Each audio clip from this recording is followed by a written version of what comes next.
another podcast for YOKKAO 51. This is our first show. I'm with Harry. And what's going on? Well, I reckon we start going through the card. This is a pretty stacked lineup. We got Som Payak versus Matty Clark for the main event.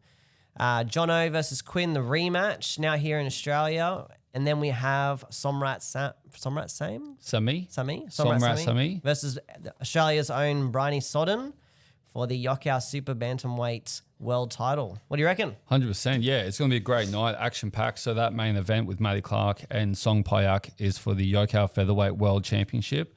The Jono versus Quinn fight, that is for the WBC Super Welterweight International Championship.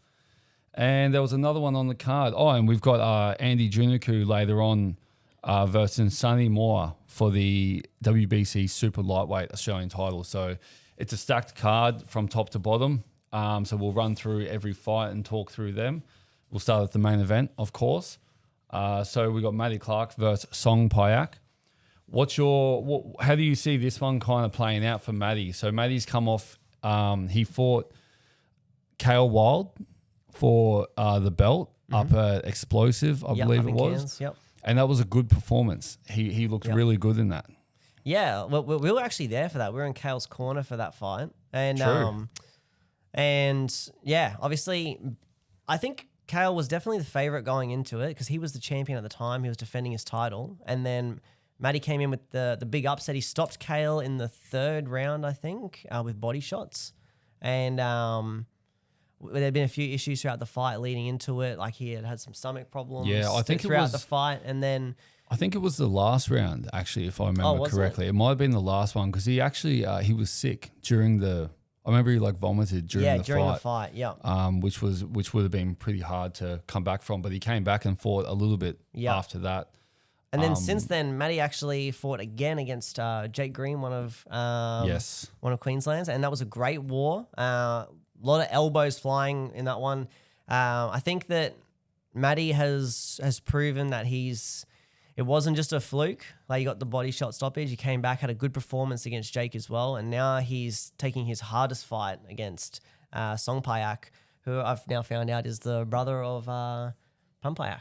So that's an amazing scalp to try and take. 100%. Yeah, it's a big fight. Easily his biggest fight yet. Song Payak, he's definitely a rising star coming from Thailand. He's got his southpaw. So he's got his fast kicks. I think he's. I've seen him orthodox. I've seen him fight southpaw. Oh, maybe he's just he switches. Eh? Yeah, Thais don't always do that. It's usually us that try to switch it up and change our stance. Loves using his teep as a rangefinder. Very dangerous when he gets going. So I watched one of his YOKKAO fights, and later on in the fight, when they started to pick it up, every time his opponent was getting close to him, just throwing, clubbing elbows and just real, like a porcupine. You get close and he's just going to sting you with something. With Matty Clark, I think Matty Clark's a very well-rounded fighter altogether. I think he can clinch, he can punch, he can kick. Loves the calf kick. Yep. I'd like to see him try and use that. I think that could be beneficial against Song Payak. Yeah, I definitely think that Matty will. Obviously, we want to back the Australian boy. I think he'll have to really put a pace on him early on and not get stuck in the Thai's rhythm.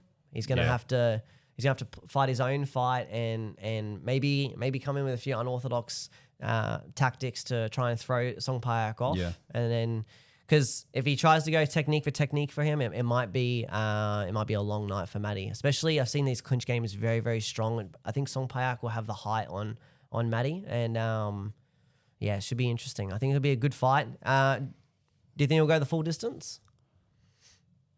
I could predict a 5-rounder. Yeah, yep. I could definitely see that. Matty's got a real good left hook, and he's good at when he finds the chink in the armor.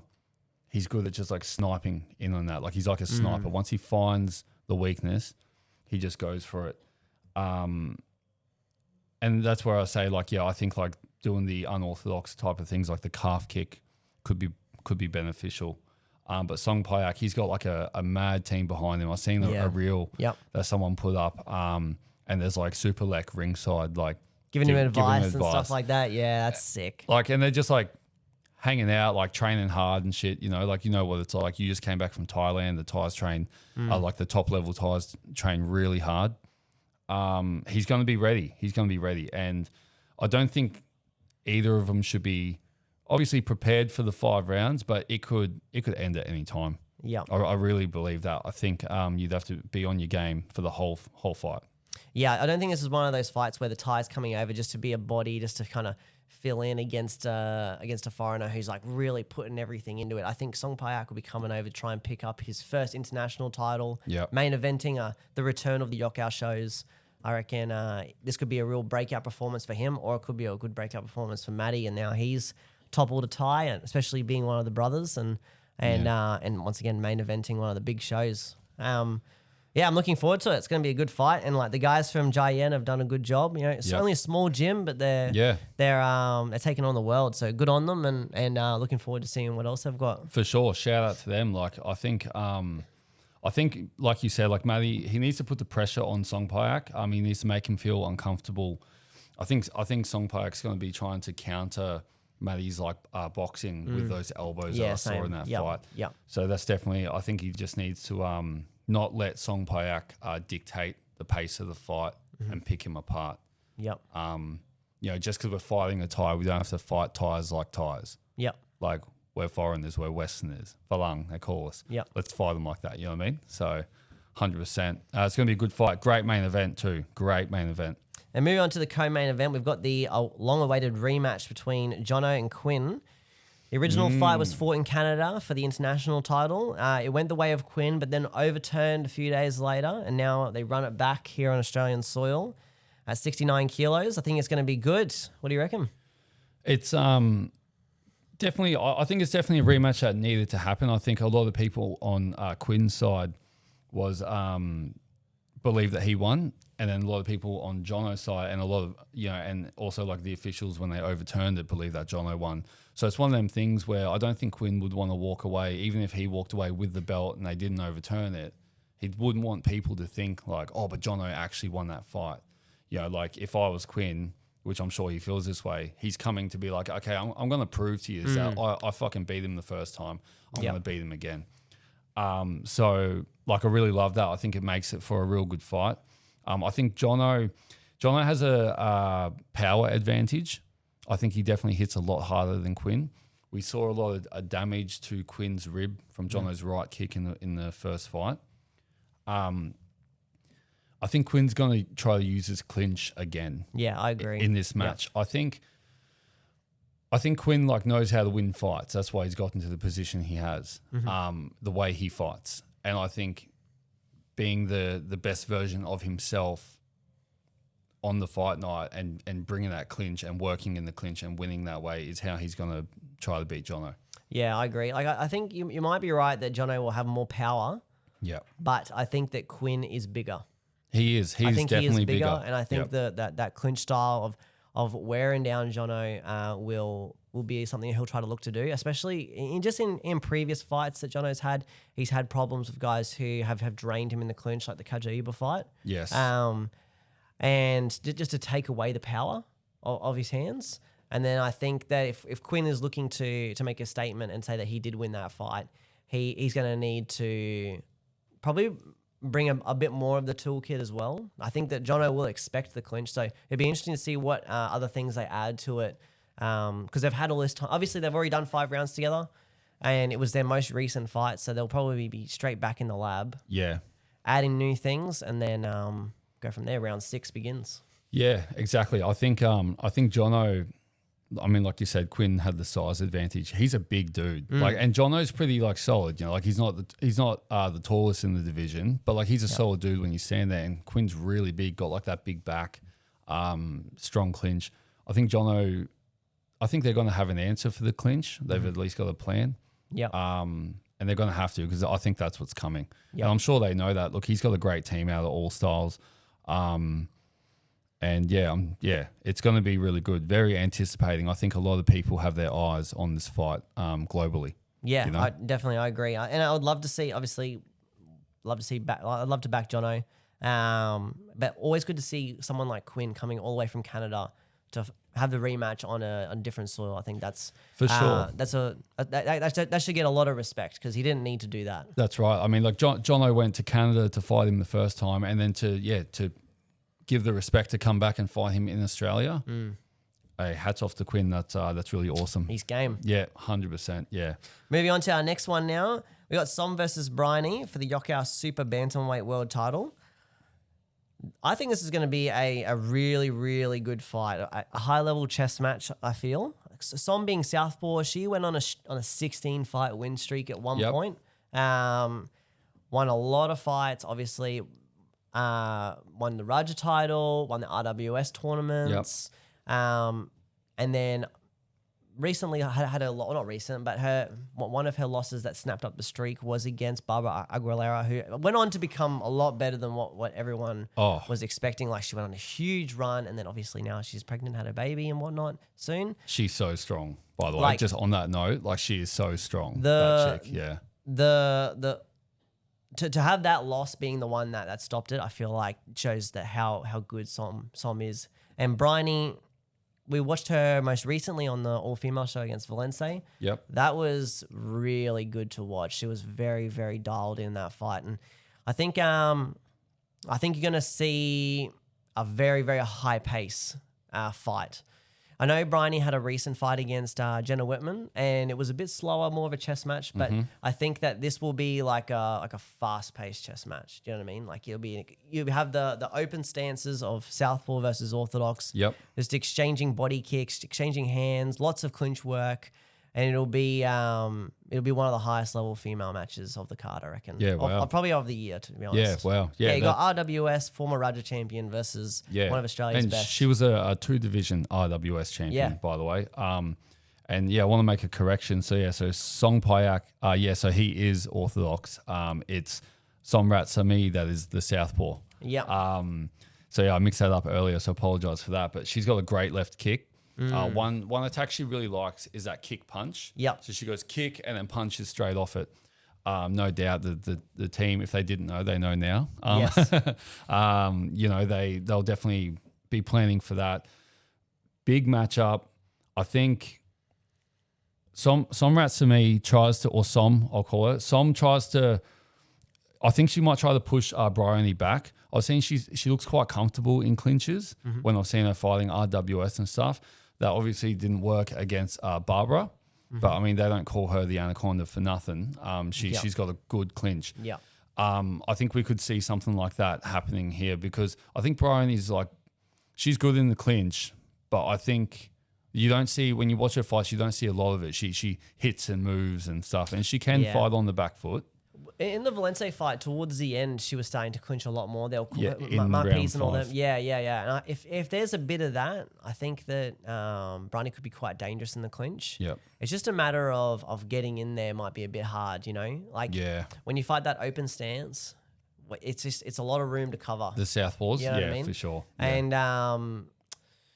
And like Barbara was only able to overcome it because she's so strong. She can just walk through it. Just walk, yeah. You know what I mean? So any prediction for this one? I don't have predictions, so I'm an official. Right. I actually work on the day, so so it's red and blue no matter who. That's me, 100%. Do you have a prediction for the fight? Yeah, I reckon Bryony is going to get it done. I reckon she's going to get it done because she's been fighting very high level for a long time now, and she's been really active. Yeah, I haven't seen too much of Som lately. You know, she's had a bit of a break since all the RWS stuff, and this will be her biggest return. In saying that though, it might be a good thing. Maybe she went so hard on that 16-fight win streak. Maybe she just needed a break. A lot of fighters do. Like a lot of fighters, you see them. I think we've spoken about this on this podcast a few times. They have time off and they evolve, and then they just come back fresh. Like, who knows how long she might have had little niggles here and there, maybe, foot, ankle, knee, whatever. She might have been a bit sore, bit of time to recover, come back and put on a great performance. I think, without giving predictions and stuff, I think Som's going to try and she likes to bully people with the teep as well. Yeah. And that southpaw, teep. I think Bryony could shut that down, especially like with her leg kicks and stuff. Like she loves a good leg kick. But in terms of clinching, like we said before, yeah, to cover that ground, it could be difficult to get in. She might just hang on the outside, Bryony, but some might push forward. I've seen a lot of fights, like she quite often walks forward. But Bryony can fight on the back foot too. So yeah, my only worry for Bryony is that in the past she's had a heaps of big fights, but she has come up short on a lot of them. A lot of the world title fights, she's come up short. And I feel like this is probably her biggest fight. And I know that the guys at Strikeforce, they do a lot of mindset work. So I'm hoping that her mind's in the right spot. She's able to execute the way that she wants to. And she's able to bring the best version of herself for probably the hardest fight she's had, to be honest. I don't think she's ever fought someone with this many accolades. Yeah. You know? Yeah. So I'm going with her. Hopefully she gets it done. And let's move on to the next one. We got the big man, Brody Stalder, making his return and his retirement. Is that what we're saying? Man, what a surreal moment for him. Like seeing him fighting way back in the Evolution days. It's a long time ago. Yeah. That's a long time ago. Yeah, like I remember watching that when I was younger and like seeing him on like the undercard of that one, and now seeing him coming back today, like 50 wins, 27 losses, 77 fights total. What a huge career. I would love to know, hopefully we can get an interview with him at some point about the motivation behind why he wanted to come back and things like that. What brought him out? I'd love to see that. And then coming up against Mo from WA from the Pit. Man, what a tough fight. The Pit don't quit. Pit don't quit, man. They were my favorite gym as a kid for a long time. And just that saying alone, Pit don't quit. I was like, that's pretty tough. That's mad. Yeah, man. Obviously, like so many guys, Toby Smith, all them coming out of the Pit. You know for sure that Brody's going to be in hell all fight. I reckon Mo's going to bring a really, really high pace. I think he's going to try and take Brody's head off from the get-go. No respect to the legend is what I'm assuming Mo's going to bring. For sure. Put him out, try to upset the Cinderella story. Yeah. How are you feeling about the fight? Yeah, man. I watched him on, I think it was Domination over in Perth. Mo, that is. Was that against Kenta? Oh, I can't remember, so I apologize. But he's explosive, Like he just, and he fucking swings, Like he kicks hard to the leg. He's aggressive. He's got a big heart. It's risky business going toe to toe with him. Yeah, for sure, 100%. Brody, dude, what a legend, Like you said, fighting back in the Evolution days. That was a long time ago. I've got a couple names here, and some people may know, some may not, but we all know like Corey Nicholson. Yep. Fought Corey Nicholson. He fought Got Sunoi from NTG. Yep. He fought Chris Tiger, Aaron TS2 Lee, and he's even fought Benny Mahoney, who's now gone on to boxing. What a career. Just those names alone, and that's only some of multiples. I believe he fought Aaron TS2 Lee on CMT, Cage Muay Thai. Yep. So yeah, there's a few names that Brody has fought, so he's a legend. He's got the experience advantage. He's Queensland royalty, especially to guys like us who've been watching it a long time. Yep. Yeah, man. Mo, he swings hard. Yeah, he swings hard. So I think Brody's got to he'll be looking to test Brody's chin. And he'll want to, get the job done with power and stuff. Brody needs to I think he needs to get in and get out per exchange. Yeah. I don't think we should be standing in front of him. I think we need to come in, hit him and move, move, get the score, get out, and watch out for the the heavy counters and the heavy retaliations. If I was Mo, honestly, I'd be sticking on Brody the whole fight, trying to use my youth. Yeah. Just drain him, take it deep into the fight. Is it 5 threes? 3 threes. Yeah. 3 threes. So you can't be mucking around, trying to go technique for technique. I think he's going to have to get on him fast. Very similar to what we're talking about with the Song Payak and Matty Clark fight. Yep. Just get on him quick, wear him down, and not let him use that experience to his advantage. So it's going to be a good fight. I know that Stalder's probably bringing the whole gym, I assume. The whole gym. They're probably all going to make the drive down. Yeah, they'll put the whole building will go on the back of a truck and they'll drop the gym off next to the center and then they'll all rock in. I think it's going to be amazing. And honestly, mad respect to Brady coming back after such a long layoff. For for sure. How long's it been? It's been a long time. It must have 5? No, surely longer. It's been than longer 5. than that. It has to be. Right before COVID, or 2020, so 6. Yeah. Really? 6 What was years. his last fight? I thought it was Rogue. Wasn't it against Fanta on Rogue? It was on Rogue, Wow. Yeah. I thought that'd be longer than 6 years, but yeah, maybe not. I don't know. What a fight. Look, I predict a high-paced fight where experience could play a factor. I think Brody might just have the like I'm not saying that like Brody's straight up on the retreating end, but he may have the experience to move around the crazy young swinger, being Moo. You know, like I remember watching his one of his fights. His right overhand Yep. is so quick. Yeah. And it is so wild. Yep. And I just wouldn't want to be on the receiving end of that. So I think Brody, his experience, he might just might get through it and tie him up, hit him and move. It could be good. Yeah, it's going to be good. Not could be. It's going to be good. And I can't wait. So shout out to Brody for that. Do you have a prediction for it? Oh, look, I got to back Brody. He's a big idol, you know. Like I just so much respect for him, honestly. And I just would love to see him get the finish. The win, 100%. Yeah, just get the finish he deserves. Yep. I agree. The fairy tale ending, right? Yeah, exactly. You want him to ride off into the sunset. I agree. Yep. Yeah, 100%. Yep. As we move on to fight number 8, we have Sonny versus Andy Uniku. I think this is going to be an exciting fight. What a rise Sonny's had, hasn't he?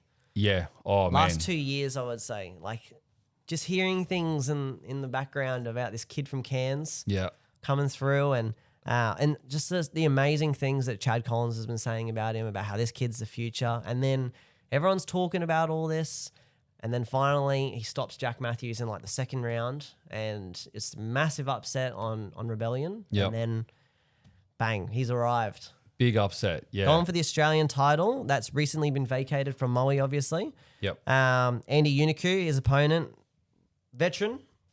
We've seen Andy on the last a couple of NTLs ago, but MTL 14. I think it was MTL 14. Fighting Moe got the win, and then here we are. Obviously, they're matching up now for the Oz title. How do you see this one playing out? Yeah. So look, Andy, he's a household name in Queensland. Been around a long time. Andy's been around a long time since he was a kid. So has both of his sisters, the Juniku family. So shout out to them. Recently started their own gym, I saw. Yeah, Yodstar under Starvey. Yep. So I don't know where it's located, but they've officially started their own thing. So I'm super keen to see what that brings to the fight. We've got Andy's sister later on the card. We'll talk about that soon. Andy spent a lot of time in Thailand. Super tough and hardy.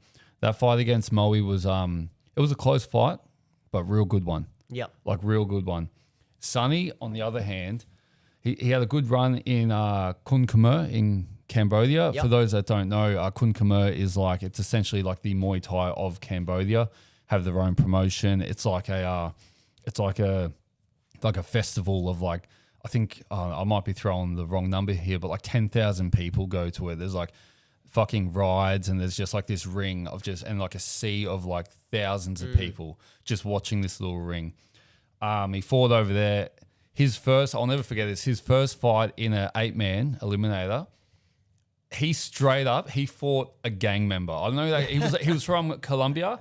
He had face tats and he's standing there and I was like, this guy looks real hardcore.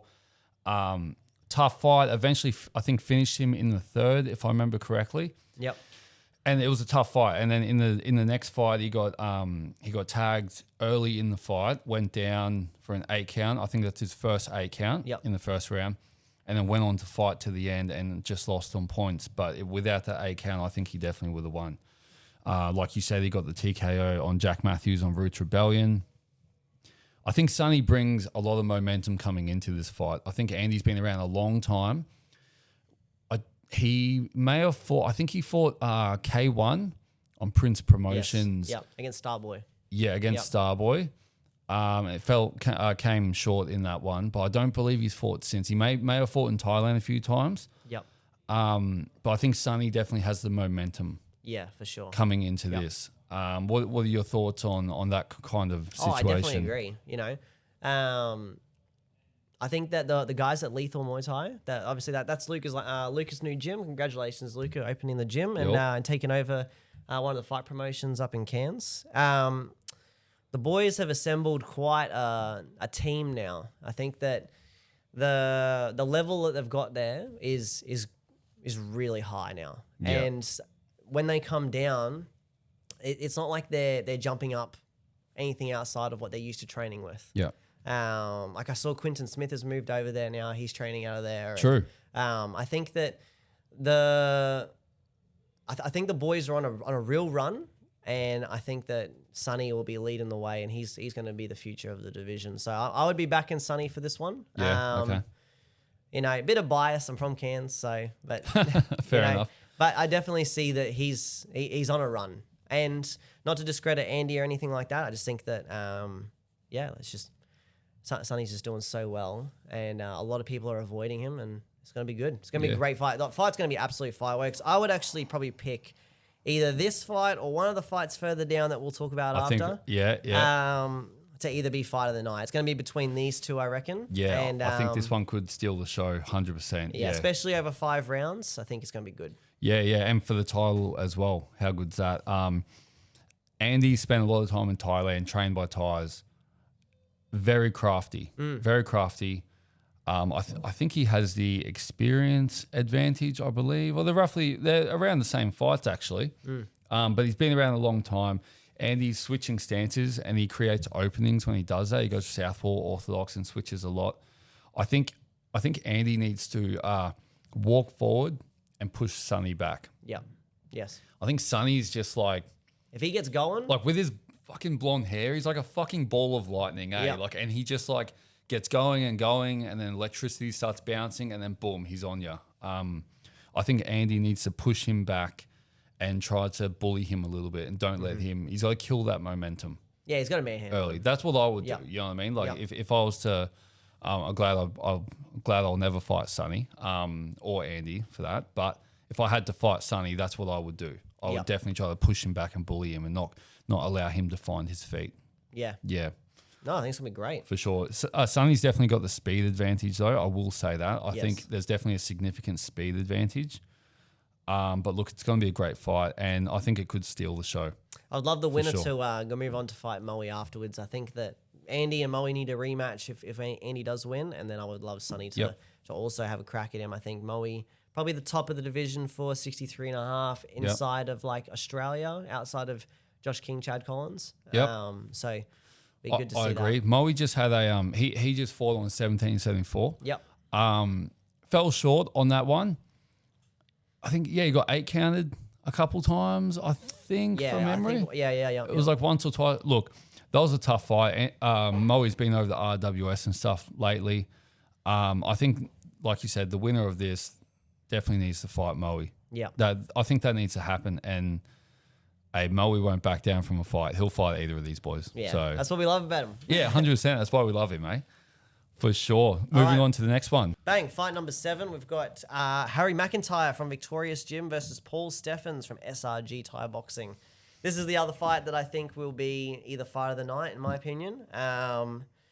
3 rounds. This will be a banger, I reckon. How do you feel about this one? Bro, this is going to be all action. Harry McIntyre, very aggressive, especially in this last one with Lucas Zion. He definitely stood and banged for a lot of it.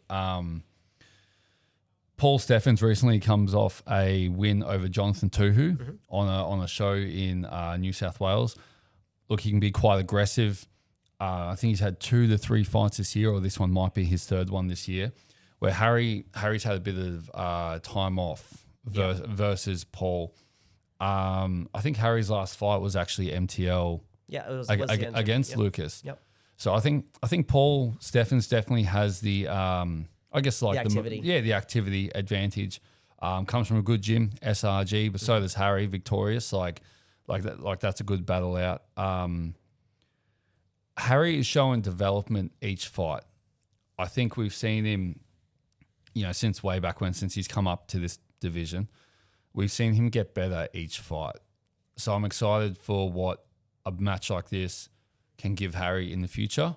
Yep. In saying that, I think Paul, he's definitely coming for the upset. And I think he would be very confident in himself and his team that they're going to get the win. Yep. For sure. Yep. Yeah, I agree. I think that Paul, like we fought Paul a few shows ago with Drew. Yeah, Drew. Yeah, on MTL. And he got the win over us. And I remember the contrast between the first round and the second round. Paul is generally a slow starter, even in 3-round fights. Yeah, he'll take his time. He'll kick with you, but come round 2, he is on like a war path. And I remember that when he fought Dylan Zanetti on Alliance.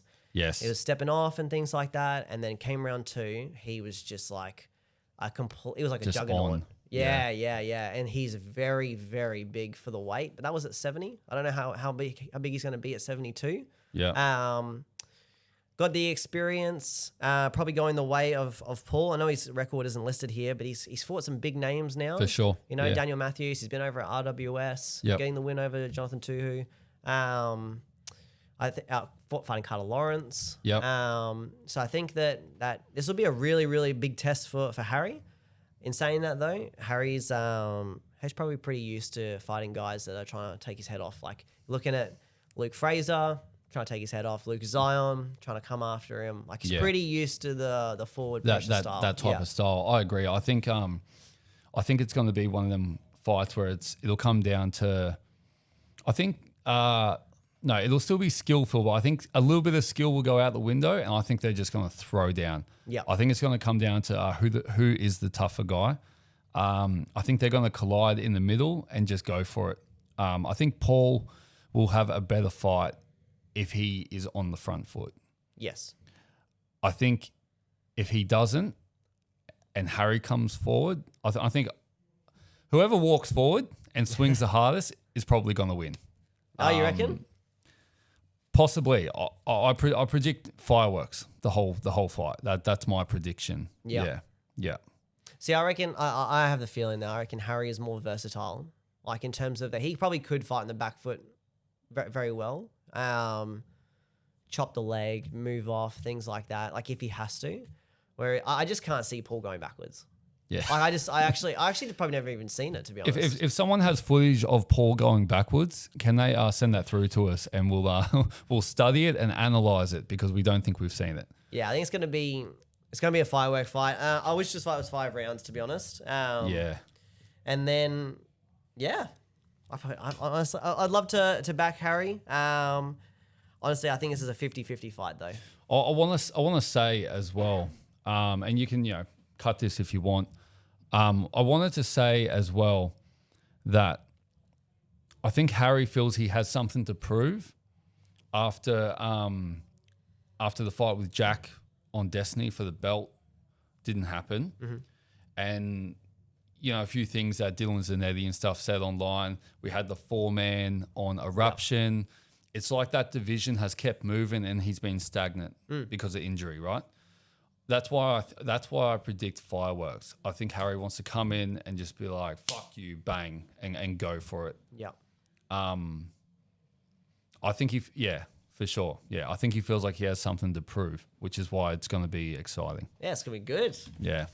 Moving on to fight number 6 now. We've got the return of big, sexy Logan Burgess and Cooper Clark from Pretty Top Team. I think this is not a fight that was initially booked. I assume it was actually like a joke trying to get Logan on, and then it turned into an actual serious camp from what I've heard. Is that the same as like with his fight name? Was it just kind of a joke and now he's called Big Sexy? Oh, I love it. That's that's outrageous. I'm really glad that we're able to pull Logan out of retirement and to take the fight at a higher weight class now though.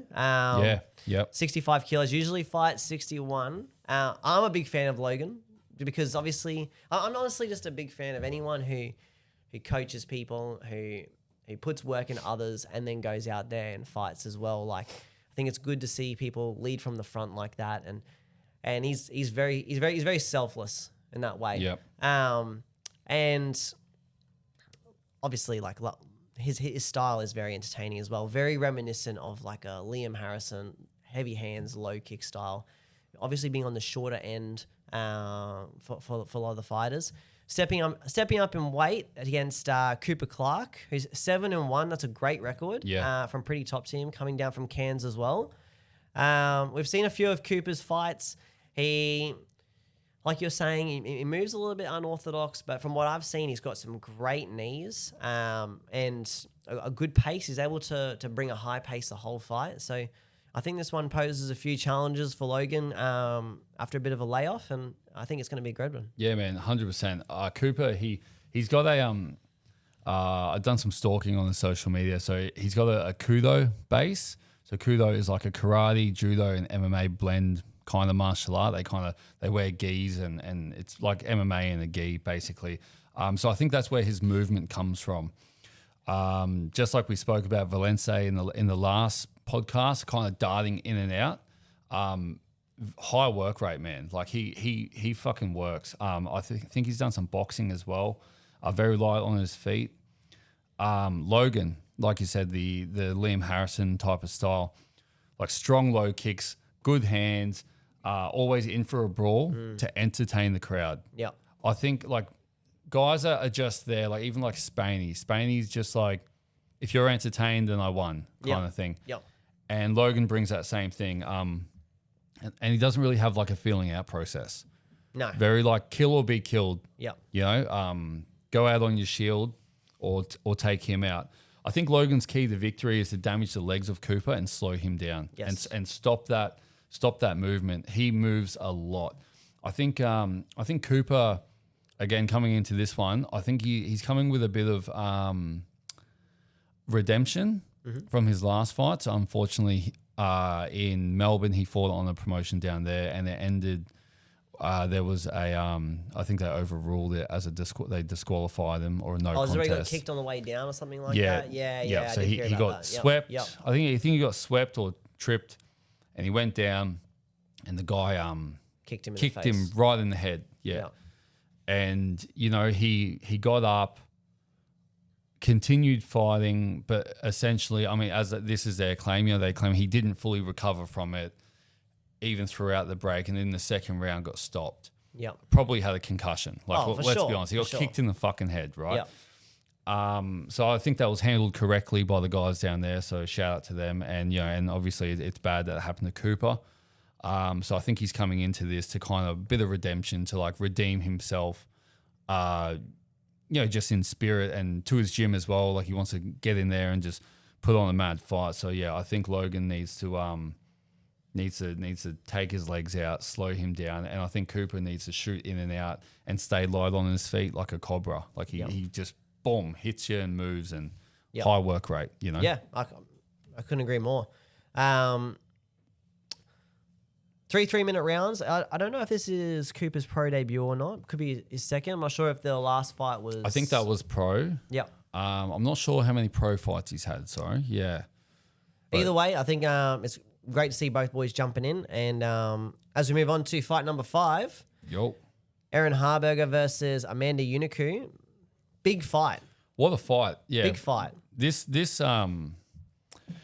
This fight, like so many of these fights, you look at them, you're like, this could have been like towards the main event. Like, yeah, you I think, was actually like, confused as why it's so low on the card. Yeah, like fuck, like move this one off higher. Erin Harberger. Sorry, I always say Hardburger. She'd probably hate me if, bro, like Erin Hardburger. I'm so sorry, right? Whatever. That your name's Hardburger from now on. Let's roll with that. So, yeah. So Erin Hardburger, 31-11. Been around a long time, man. She's been fighting since she was a kid. In saying that, so has Amanda. How have they not fought each other? No, there's been a lot of talk of them trying to get this fight happening. There's a few names to fight Erin, but no, this one's never happened. And interesting. How do you see it playing out, bro? So Erin is she's now out of Victoria's gym. Mm-hmm. So I'm interested to see what that brings to the fight. And then, like we spoke with Andy, Amanda, his sister Amanda Juniku, is also from Yodstar Top Team, which is a new gym. Real fresh feeling, you know, real. I know that they've got the same coach out at Yodstar, so it's not a brand new coach or anything like that. But it's always a fresh feeling to like fight out of a new gym or represent a new gym. Yeah. Look, Amanda, she's got that Muay mat, like low kicker kind of style. Like she's got good boxing, and she's good at damaging the leg. First fight of the year. I don't think she's fought. No, did she fight Bryony Sutton? Yeah. Or was that this year? No, I believe that was last year. I think that was October, November last year. Yeah. So I'm pretty certain this is Amanda's first fight of the year. Erin has had a bit of time off. I think a little bit longer. You could correct me on that. I think Erin's last fight was against Som, which is maybe about 18 months ago. Down maybe on a year ago. that would have been down on was that on Rebellion? That was on Hardcore. Oh, it was on Hardcore? Hardcore. Oh, yes, you might be Was right. that? Yes, Did she yes, fight Som? yes. Som from Melbourne. Yes. Yes, it was Interesting. A good fight. Erin's Erin's aggressive, eh? She's fast paced and aggressive. They call her the bumblebee, Yep. something like that. So she'll be looking to sting Amanda. Both girls, I think they have very similar styles. I think Erin probably has a higher work rate. I'd like to see Amanda use her power to slow Erin down. It's good to see. I'm just excited to see what the girls can bring to the table coming from like a new gym, fresh start, you know? Yep. Yeah, I agree with you. I think Erin, wealth of experience, 42 fights on the record. Bit of time off. I don't think she's going to have many cobwebs. This has been a big, long camp for her. I think she's gonna be pretty much picking it up right where she left off. Yeah. A little bit heavier than what she fought in the last one. She said that she didn't want to do too big of a weight cut. Just Yeah. wants to feel it out. And then Amanda Uniku. I actually think Amanda is gonna surprise a lot of people with this fight. You know, she obviously didn't get the win in her last one against Bryony, but Yeah. Bryony is world class. Yeah. You know. Amanda's got wins over Dory Duncan. Yep. She also has had a really, this is one of the female fights that stood out to me the best. Is a couple of years back on Alliance, they had a fight with Amanda Uniku and Jada Keatley, and that was one of the best fights I've ever seen. Wow. Like from a female fight, it was like entertainment. Girls they were swinging for all 5 rounds. It was one of those fights where you remember it years later as like, yeah, that was like a standout performance. Yeah. And it was because Amanda had someone that was willing to like trade with her, you know, like a lot of the time Amanda seems to be fighting people who like to move, like to kick off the back foot. Whereas Jada just traded with her the whole fight. And it was one of the best fights ever, honestly. I think Amanda's boxing was the difference in that fight. Yeah. From memory, right? Yep. Like she Yep. just had the advantage with the exchanges with her hands. Yeah, so I feel Yeah. like this will be a similar fight. Yeah. You know, I think Erin is going to engage with her a lot, and we're going to see the best of both girls. And you're probably going to see very similar styles. You're probably going to see both girls throwing a lot of hands into leg kicks. Yeah. Very similar style for sure. And then probably Good tying matchup. it up in the clinch. I reckon they're probably going to kind of fall into each other. And then in the clinch, work a bit, and then back out break again. and go again. Yeah, and it's just going to be work. I know for Erin at least, she is going to just be on Amanda the whole fight. And Yeah. I think Amanda will be able to hang with her. Yeah. I think it's going to be a good fight. I probably couldn't pick this one either. 50-50 fight in my opinion. Yeah, it's going to be good. Oh, I agree. 50-50. Anyone could take it. I think probably the boxing advantage would probably go to Amanda from what I've seen. Yep. Amanda might even be taller than her. But then again, like, you know, they all kind of look the same height to me. But from memory, like when I've been around Erin and then I've seen Amanda, I think Amanda's significantly taller, I think. Yep. I could be wrong about that. But look, it's going to be a mad fight. Good luck to both girls. And on to the next one, eh? Bang. Fight number 4. We've got our boy Cooper Stewart stepping in against Caleb Curley from Pretty Top Team. Take it away. All right. So our boy, meaning Mav's boy. So Cooper from Top Gun. Look, 6-0. He had a great fight. His last fight against Alex Bilski from the Bay. Yep. That was a tough fight. That was on WBC Amateurs. That was the main event. Man, Cooper's just been getting better. He fought Slim Reaper as well on MTL. Yep. Got the win there as well, obviously 6-0. I think this might be the first fight ever that Cooper is fighting someone taller than him. Caleb has to be taller. Caleb is so tall. I don't know how he makes 70. I think he's even made lighter. He used to fight 67. That is- unbelievably. I don't know how That he was is making insane. 67, That is insane. Yeah. He's 11-8. He's definitely got the experience difference. And he's been fighting a lot. So Yeah. I think he fought, I want to say maybe a month ago. Yeah, he fought on the corporate box show against that Thai, and then did he fight? And then he fought on Pride after that. in Adelaide, right? Yes. So he's had a few fights this year. The experience and the activity advantage goes to Caleb. Mm-hmm. Cooper, coming from Top Gun, always will be ready. Without exposing too much, what are your thoughts on the fight game plan? So we had said to Nakia, like, Cooper needs a tough fight now. He's 6-0, and then he gets the inspector. We had been wanting, we'd been wanting to go pro for a few fights now, and we were taking anything we could get. We were taking short notice fights. Yep. We were taking whatever we could really get, to be honest, just to get pro. And then so then Caleb was originally booked to fight Lucas Zion. Zion Lucas? Yeah. Lucas Zion. Lucas Zion, yep. And then he had to pull out due to injury. And so we said we would take the fight straight away. Like, we're happy with it. It was just a matter of making sure we could make the weight and getting it all organised. And Cooper was really excited to fight Caleb because a year to the day, Cooper had only had one fight and went to the South Bank show and watched Caleb fight in the 4-man. Yep. And then to be a year, almost to the day, wow. now he's fighting him. It was pretty surreal for him. And he's very excited. He's been watching him for pretty much his whole career. So not knowing that he was going to fight him. Obviously, they were in different weight classes at the time. Caleb was at 67. Cooper was fighting at like 75 or 74 or something like that. And as he's racked up more fights, his weight has come down. He's been in camp more, and now we're meeting at 70. And I think it's going to be an exciting fight. And in terms of game plan, look, we're just trying to make sure that we're solid everywhere. We don't. It's his pro debut, so he wants to put on a good performance, and he doesn't want to have any chinks in the armor. Cool. Strong clinch, good power, fitness that can go the distance, and make sure that he's slick everywhere. And I think Caleb looks like he'll be doing the same. I expect the best version of Caleb because he's had a few losses now. Yeah, and he no might one be likes 2 or 3 losses. No one likes having too many consecutive losses. So I'm expecting the best version of Caleb at a heavier weight, a bit more power maybe, and I think it's gonna be good. Thinking like Caleb, you expecting like a bit of like a push forward. Caleb always pushes forward. Push forward and clinch. That's all he does. Yeah. You know what I mean? And I think that we're expecting that. We're expecting that. If he wants to go on the back foot, that's cool too. You know? Yeah. I think the thing that Cooper will have over him though is Caleb is very used to being significantly taller than all of his opponents. Yeah. You know, Ashton Johnson, everyone in the 4-man. I don't think they're going to be that much difference in height. Everyone Cooper's fought has been the same.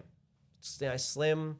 Everyone has been pretty on par, being the same height as him, or a slightly taller. So I think that he's not really going to have any problems with the range or anything like that. It's just going to be like he's fighting someone because he's so used to fighting at 74, 75. Yeah. He started his career at 80. You know. Wow. So he's used to fighting tall, big guys. So it's going to be good. I think even now that I think about it, I think Cooper stands taller in the ring.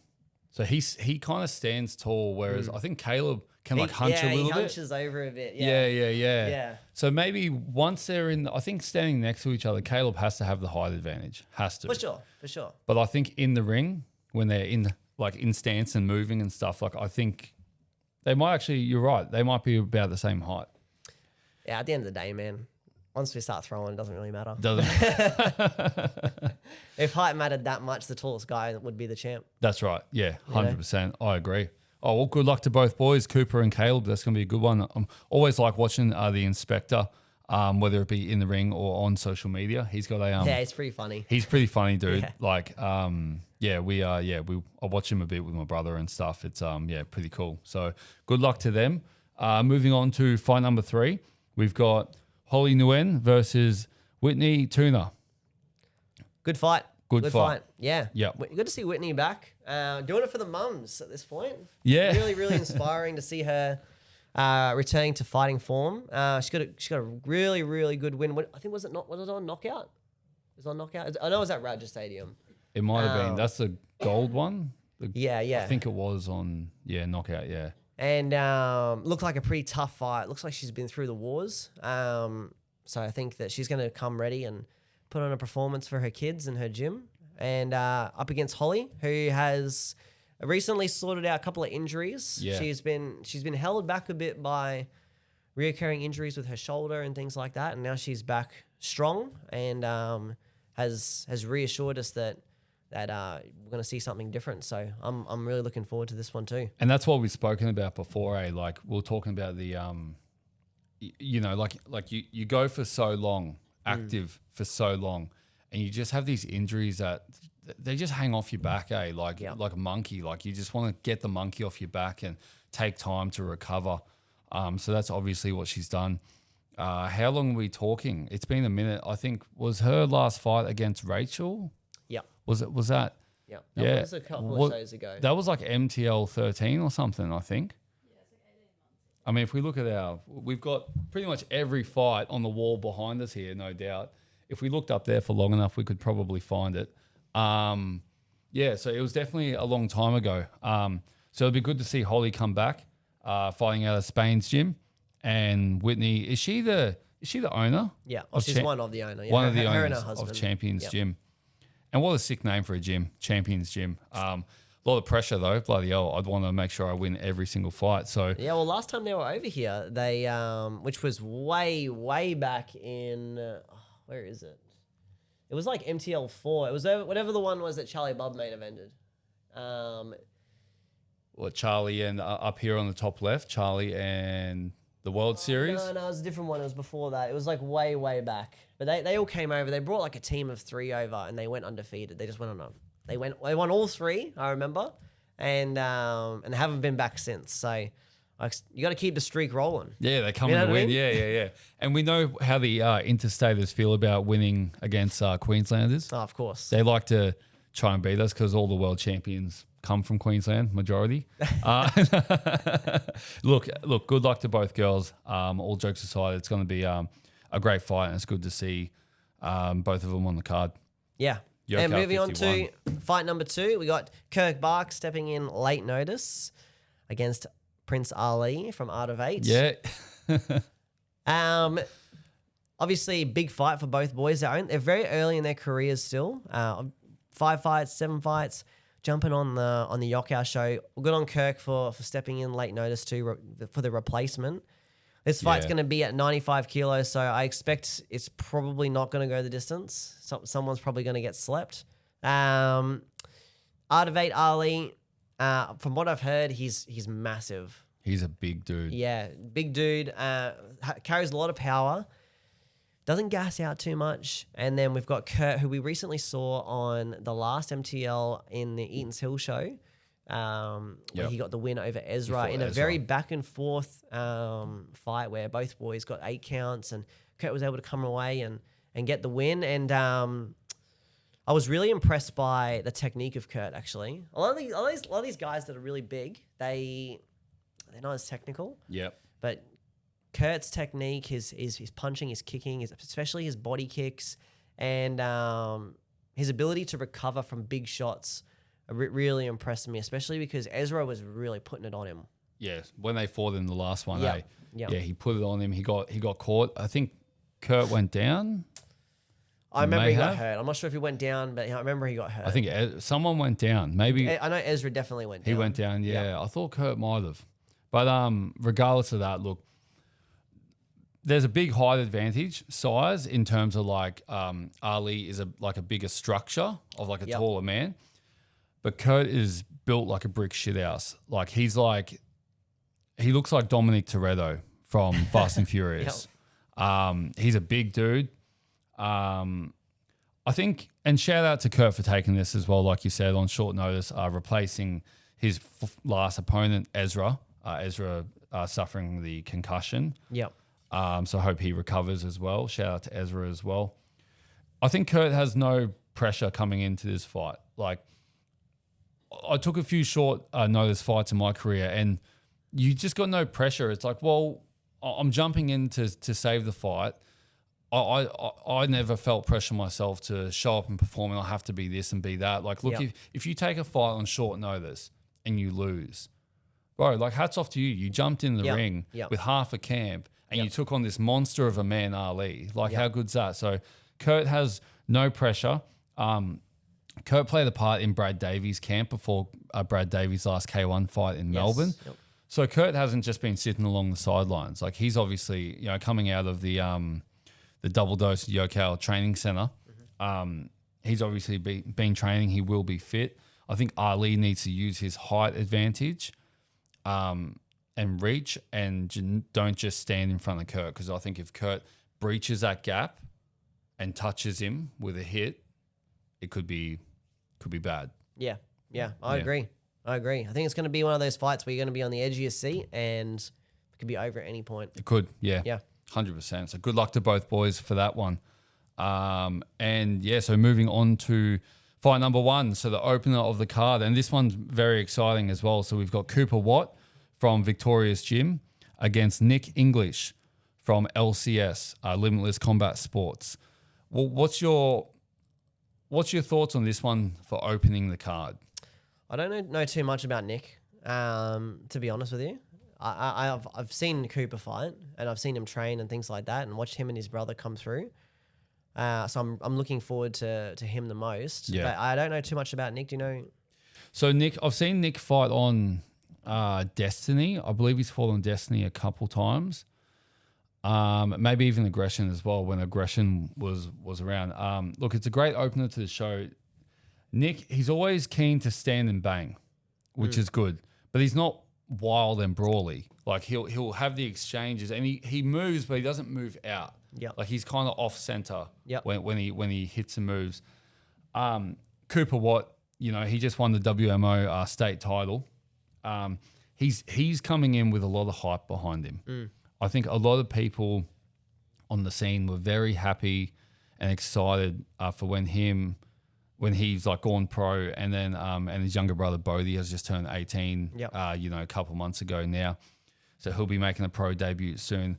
He's definitely got like that kind of momentum behind him of everyone's, you know, like he can feel like like he could be the next kind of rising star coming out of Queensland. So I think he's got that thing about him. But Nick's had a lot of fights, and he's fought a lot on Destiny and stuff like that.